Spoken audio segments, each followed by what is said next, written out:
मित्रांनो, पहिला हा व्हिडिओ पहा।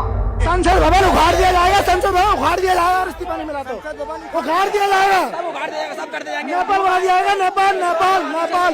पाहिलं, हा कॉकरोच म्हणत आहे की संसद भवन उखाड़ दिया जाएगा, म्हणजे संसद भवन पाडले जाईल आणि नेपाळ सारखी परिस्थिती केली जाईल। हा व्हिडिओ आहे 20 जुलै 2026 रोजीचा।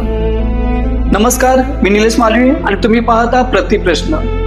देशाच्या संसदेत पावसाळी अधिवेशन सुरू होताच दिल्लीतील जंतर मंतर परिसर पुन्हा एकदा आंदोलनाच्या केंद्रस्थानी आलाय।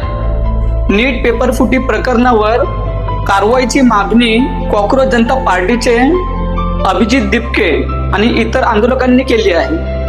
माझं सुद्धा CJPच्या आंदोलनाला समर्थनच आहे आणि जे कोणी दोषी असतील त्यांच्यावर कारवाई झालीच पाहिजे।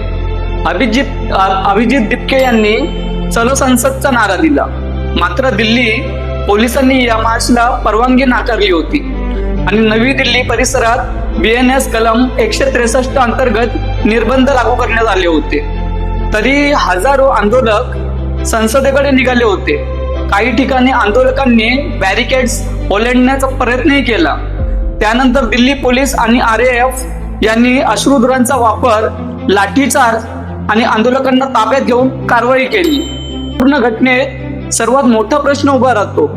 लोकशाहीत आंदोलन करण्याचा अधिकार आहे, पण संसदेच्या दिशेने सुरक्षा घेरा बेतण्याचा किंवा प्रतिबंधित क्षेत्रात जाण्याचा प्रयत्न कितपत योग्य आहे? संसद भवन उखाड़ दिया जाएगा म्हणणे कितपत योग्य आहे? तुम्हाला काय वाटते?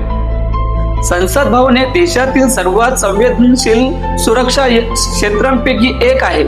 त्यामुळे पोलिसांनी परवानगी नाकारल्यानंतरही त्या दिशेने कूच करण्याचा किंवा सुरक्षा व्यवस्था भेदण्याचा प्रयत्न करणे कितपत योग्य आहे?